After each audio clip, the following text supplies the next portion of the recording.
What is school for? Feel free to call me slow, but I spent 16 years going to school, and I still don't know. When I finished, I didn't know how to do my own taxes, purchase a home, or apply for a loan. I didn't know a thing about investments, building credit, or getting a job. I graduated at the top of my class, and what did I have? This fancy diploma to sit at home with my mom. But luckily, they did teach me some important skills like factoring trinomials and how mitochondria is the powerhouse of the cell. I'm so happy I remember the Pythagorean theorem, because it helped me a lot. Okay, I'm lying. Let me stop. Because all the stuff they taught me, truthfully, I forgot. Mom, remember when you would ask me, what did you learn in school today? And I would say, nothing much. I wasn't being modest. The truth about it, Mom, is I had already forgotten. And it's not just me. Millions of students sing the same song. How many of you guys avoid eye contact with the teacher to try not to get caught upon? Afraid to raise your hand for fear of being wrong, which proves that school isn't an environment for learning or building up the intellect. It's just a game you play for grades and how many A's you can collect. But I guess what do you expect when the most commonly asked question in class is this gonna be on the test? Is this gonna be on the test? See, if school put learning instead of testing and memorizing as the top standard, then the letter F would not stand for failure. It would stand for find another answer. And if school was really interested in our personal and academic success, students would wake up later, have more freedom, and homework a lot less. And that's not my opinion. This conclusion has been scientifically tested and proven. And any teacher that doesn't believe me, feel free to check my works cited page to inspect. Oh, and I did it in MLA format because I know that's all you will accept. See, students would get more benefit from an extra hour of sleep than putting them through the torture of an extra essay, reading 150 pages, doing problems 1 through 60 on the worksheet, and having 3 projects due by the end of the week. Not only is it pointless pain, but it's also dim-witted, because we get so much work, but they don't teach the time management skills to deal with it. See, in school, we are controlled by bells. We have to learn in rooms with the feng shui of a prison cell. We have to ask permission to relieve bodily functions, but not before the teacher asks a million questions like, why didn't you go before class? I'm sorry, my bladder is kind of on its own schedule and it's not always timely. See, teachers always say, use your time wisely. But that never made sense to me. Because these 6 cruel hours of our lives we call school might literally be the worst use of time management ever in history. Think about it, the traditional teaching method is foolish. No, it's useless, multiplied by the square root of stupid. What they do is they cram information in your head, force feeding you, and then you throw it up on the test. That's not education, that's bulimia.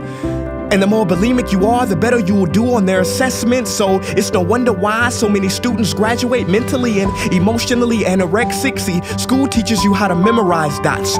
True education should teach you how to connect them. True education teaches you how to catch a fish. School teaches you, yeah, you caught the fish, but you didn't show your work, so it doesn't count. Throw it back. I'm just asking, what is school for? It's not education, that's just not true. If you still think that, you might be sniffing glue. See, the word education comes from the Latin root educe, meaning bring out, i.e. bring the gifts out of a person and make them viable. But school doesn't bring out much, it just stuffs more facts inside of you. Now some of that stuff is justifiable. We need reading, writing, and some arithmetic, that's fair. But are you telling me metamorphic and igneous rocks are more important than self-care? If suicide is the 3rd leading cause of death of ages 10 to 24, and Harvard studies suggest the biggest predictor for success is self-control and emotional health, then why the heck aren't we taught how to handle stress, bullies, or rejection? How about anxiety or depression? You know, skills we need for our entire lives. Bro, I don't even know how to cook. I'm honestly surprised I'm still alive. But hey, at least I can name all the battles that happened in the Civil War. Seriously, what is school for? Some say you need it to be successful, and that's something we do not doubt. But do you own a MacBook or iPhone? Did you know they both were created by a dropout? Are you watching this video on Facebook or YouTube? Doesn't matter which you choose. They both were created by dropouts. Ever use Snapchat, WhatsApp, shopped at Whole Foods? Well, thank a dropout. Does your home furniture come from IKEA? Okay, don't get the wrong idea. He was not a dropout. Don't be a fool. I mean, how could he drop out? Ingvar Kamprad, founder of IKEA, never even went to school. I know what you're thinking. He's just picking and choosing. There's millions who didn't go to school that aren't successful. Who is he fooling? And you're right. But open your history books and start perusing. You'll find the very people we idolize in school never really had formal and/or secondary schooling. I'm talking George Washington, Abe Lincoln. America's best presidents had zero school between them. Ben Franklin, Thomas Edison, shall I proceed? Ernest Hemingway, Mark Twain, Teddy Roosevelt, Margaret Mead. Now please, I'm not saying drop out, because some schools are great and many teachers are rare treasures. I'm saying that there's a difference between people who are smart and people who score better. I'm saying that your future is something that no test will ever measure. Even if that test begins in 3 letters like SAT, ACT, it's BS if they say those determine your LIFE. No, your destiny is in your hands. You must shape it to be great. So don't expect school to open doors, because it's more likely to slam them in your face.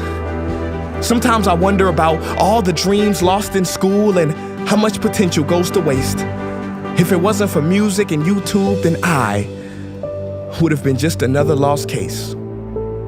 Everybody watching this, please, close your eyes. Imagine a child sitting in the back of some teacher's class in some town. He never raises his hand, he fails most of his classes, but inside of him, there is a passion. And if nurtured and brought out, will lead him to discover the cure for cancer. But you see, I'm afraid that child's gift will never come out. He will never win the Nobel Prize award because in class he was ignored and his worth was judged only by his scores. So teachers, principals, parents, advisors, and students, I ask one more time, what is school for?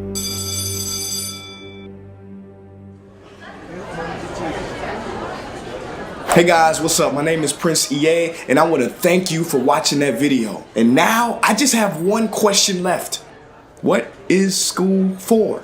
Don't you think it's time that we answer this question together? If you are a teacher, a parent, or a student, I urge you to check out the Innovation Playlist. What is the playlist? It is a program that any school can try for free. It's based on the best practices from educators around the world, and through its small steps, it can lead to big changes in your school. Go to innovationplaylist.org to learn more.